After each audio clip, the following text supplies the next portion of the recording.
आज हम अपने चैनल उपचार कलश के माध्यम से एक आपके स्वास्थ्य के लिए वीडियो लेकर आए हैं।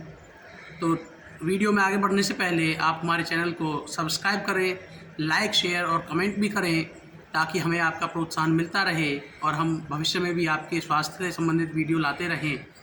तो आज हम जिस स्वास्थ्य के प्रति बहुत ज़्यादा चिंतित हो जाते हैं, उस स्वास्थ्य के लिए हमारे ऋषि मुनियों ने पहले ही हजारों वर्षों पहले हमें बता दिया है।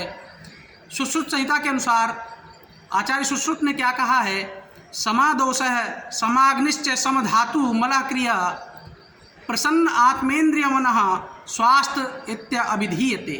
अर्थात जिसके दोष समान हो, अर्थात त्रिदोष वात पित्त और कफ, जिसकी अग्नि समान हो अर्थात पाचन अग्नि जठराग्नि, और जिसकी मल क्रिया आदि सम हो, नियमित हो, जिसका इंद्रियां प्रसन्न हो, मन प्रसन्न हो, आत्मा प्रसन्न हो, वास्तव में वही स्वस्थ होता है। तो यहाँ पर सबसे पहले आचार्य सुश्रुत ने समदोषों की बात कही है। समादोषः, समदोष वात पित्त और कफ, तीन दोष, उन तीनों दोषों का यदि समन कर लिया जाए तो शरीर वास्तव में शतायु निरोगी बन जाता है। और उन दोषों का शमन करने के लिए आयुर्वेद आचार्यों ने, हमारे ऋषि मुनि महात्माओं ने, पूर्वजों ने सबसे बेहतर एक रसायन हम सभी को बता दिया। जिस रसायन के बारे में हम चर्चा कर रहे हैं वह रसायन है त्रिफला। त्रिफला अर्थात तीन फलों वाला एक मिश्रण, जिसमें तीन फल कौन से हैं? आंवला, हरड़, बहेड़ा। अब इनके यदि अनुपात की बात करें, हम सही क्रम की बात करें तो आमतौर पर भी वही बोला जाता है क्रम इसका, हरड़, बहेड़ा, आंवला। अर्थात अनुपात कैसे? 1 अनुपात हरड़ का, जिसे आयुर्वेद में हरित का कहा जाता है, 2 अनुपात 2 भाग बहेड़ा, जिसे विभीत का कहा जाता है, और 3 भाग आंवला, जिसे आयुर्वेद में आंवलकी के नाम से जाना जाता है। हमारे 3 दोष वात पित्त और कफ, 3 ही इसमें मिश्रण, तीन फलों का मिश्रण त्रिफला।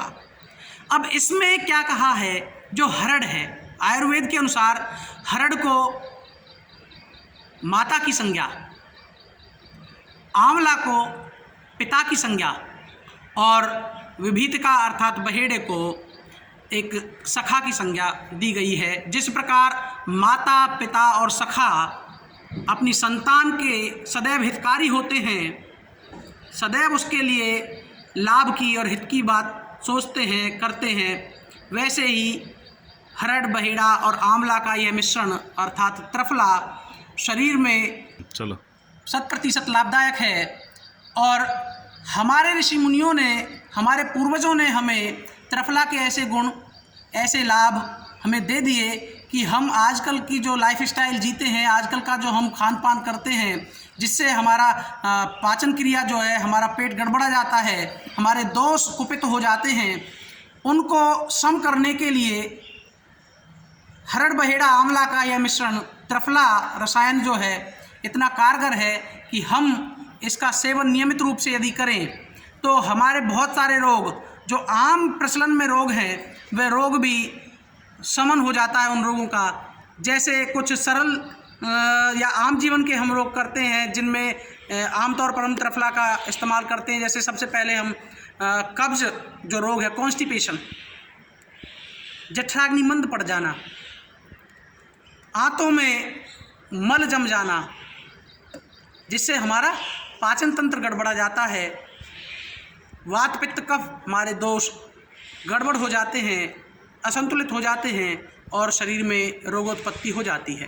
तो कॉन्स्टिपेशन के लिए हमारे आयुर्वेद आचार्यों ने, ऋषियों मुनियों ने, यहाँ तक कि हमारे जो पूर्वज हैं, जो आम भाषा में आम नागरिक हैं, घरेलू उपचारों में भी इसे शामिल किया गया है कि नियमित रूप से गुनगुने पानी से 3 से 5 ग्राम मात्रा यदि हम त्रिफला की लेते हैं, सेवन करते हैं, तो कब्ज का जो रोग है, जो कॉन्स्टिपेशन का जो रोग है, वह शीघ्र ही ठीक हो जाता है, 100% लाभ होता है उसमें। त्रिफला का जो विरेचक गुण है वह कॉन्स्टिपेशन को तोड़ने में बहुत कारगर असर दिखाता है। यहाँ तक कि जो जीर्ण ज्वर के जो रोग हैं, मौसमी रोग जो हैं, त्वचा संबंधी रोग जो हैं, नेत्र विकार संबंधी जो रोग हैं, उनमें भी त्रिफला का सेवन इतना कारगर है कि वह 100% अपना असर दिखाने वाला और 100% लाभ पहुंचाने वाला होता है। यहाँ तक जो हमारे आयुर्वेद आचार्य हैं, हमारे ऋषियों ने त्रिफला कल्प की भी चर्चा की है। त्रिफला कल्प की चर्चा करने से पहले हम एक चर्चा और यहाँ पर कर दें कि त्रिफला का एक सबसे बड़ा गुण यह है और बताया है कि त्रिफला एंटी कैंसरस होता है। कई प्रकार के कैंसरों को जड़ से खत्म करने की क्षमता, जड़ से खत्म करने का गुण त्रिफला अपने अंदर समाहित किए हुए है। त्रिफले के नियमित सेवन से कई प्रकार के कैंसर 100% ठीक हो जाते हैं, नष्ट हो जाते हैं। कैंसर विरोधी है त्रिफला। और जो हम चर्चा कर रहे हैं त्रिफला से कल्प की, तो त्रिफला कल्प के विषय में हमारे आयुर्वेद आचार्यों ने, हमारे ऋषि मुनियों ने बताया है कि जो 1 वर्ष तक नियमित त्रिफला का सेवन करता है गुनगुने पानी अथवा दूध के साथ, चिकित्सकीय परामर्श के आधारित, तो वह शरीर में अत्यधिक ऊर्जावान, उसके शरीर में चुस्ती फुर्ती आने लगती है। और कोई 2 वर्ष तक यदि इसका सेवन कर ले, कल्प कर ले, तो 2 वर्ष तक कल्प करने वाले के शरीर में निरोगता आती है, वह निरोगी हो जाता है, निरोगी काया का स्वामी हो जाता है। 3 वर्ष तक यदि कोई सेवन करता है तो 3 वर्ष तक सेवन करने वाले की जो नेत्र ज्योति है वह बढ़ जाती है, नेत्र विकार दूर हो जाते हैं। 4 वर्ष तक सेवन करने वाला त्वचा रोग से मुक्त हो जाता है, किसी भी प्रकार का त्वचा रोग हो वह नष्ट हो जाता है, वह पूरी तरह से ठीक हो जाता है और त्वचा कांतिमान बन जाती है। 5 वर्ष तक सेवन करने वाले व्यक्ति की बुद्धि कुशाग्र हो जाती है, बुद्धिवर्धन करने वाला इसका गुण है। 6 वर्ष तक सेवन करने वाले के शरीर में शक्ति का भंडार हो जाता है, शरीर शक्तिवान हो जाता है। 7 वर्ष का सेवन करने वाला, 7 वर्ष तक नियमित सेवन करने वाला, 7 वर्ष का कल्प करने वाले के बाल सफ़ेद जो पड़ चुके हैं वह भी काले हो जाते हैं। असमय बाल का पकना, असमय झड़ना वह पूरी तरह से खत्म हो जाता है, बाल पुनः काले पड़ जाते हैं। और जो 8 वर्ष तक इसका सेवन करता है तो वृद्धावस्था से पुनः यौवन अवस्था उसको आ जाती है। 9 वर्ष तक सेवन करने वाले की नेत्र ज्योति इतनी विकसित हो जाती है, उसकी दृष्टि इतनी विकसित हो जाती है कि वह सूक्ष्म से सूक्ष्म वस्तुओं को देखने में भी सक्षम हो जाता है।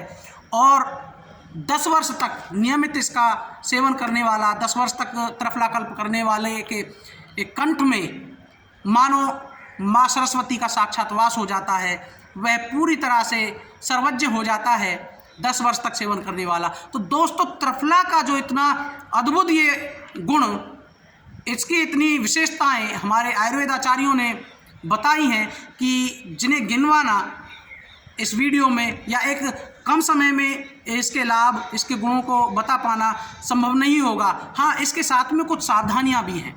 त्रिफला का सेवन सभी के लिए है, लेकिन कुछ कंडीशन में छोड़कर, कुछ परिस्थितियों में, जैसे दुहिता स्त्रियों को, अर्थात जो स्तनपान कराने वाली स्त्रियां हैं, अथवा जो गर्भवती महिलाएं हैं, और जिन व्यक्तियों का रक्त पतला होता है अथवा जिन्हें रक्तस्राव होता रहता है किन्हीं कारणों से, उन्हें त्रिफला का सेवन निषेध बताया गया है।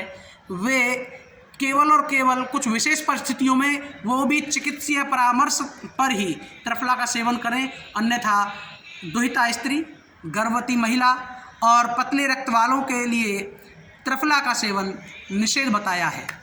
तो त्रिफला के इतने गुणों को हम जितना भी संभव हो सका अपनी इस वीडियो में लेकर आए हैं। यदि कभी आगे फिर से वीडियो एक तैयार करेंगे जिसमें हम विस्तार से इसके विषय में चर्चा करेंगे, हर रोग के विषय में चर्चा करेंगे, त्रिफला से किस रोग पर क्या प्रभाव पड़ता है, और इस तरीके से और भी अन्य वीडियो, और भी अन्य औषधियों के बारे में, योग उपचार के बारे में, प्राकृतिक चिकित्सा के बारे में हम आगे भी ऐसी ही वीडियो अपनी लाते रहेंगे। तो साथियों, आपसे निवेदन है कि आप हमारे चैनल को सब्सक्राइब करें, लाइक करें, शेयर करें कमेंट करें और हमें अपना आशीर्वाद, अपना प्रोत्साहन इसी तरह से प्रदान करते रहें। ओम प्रणाम सभी को, धन्यवाद।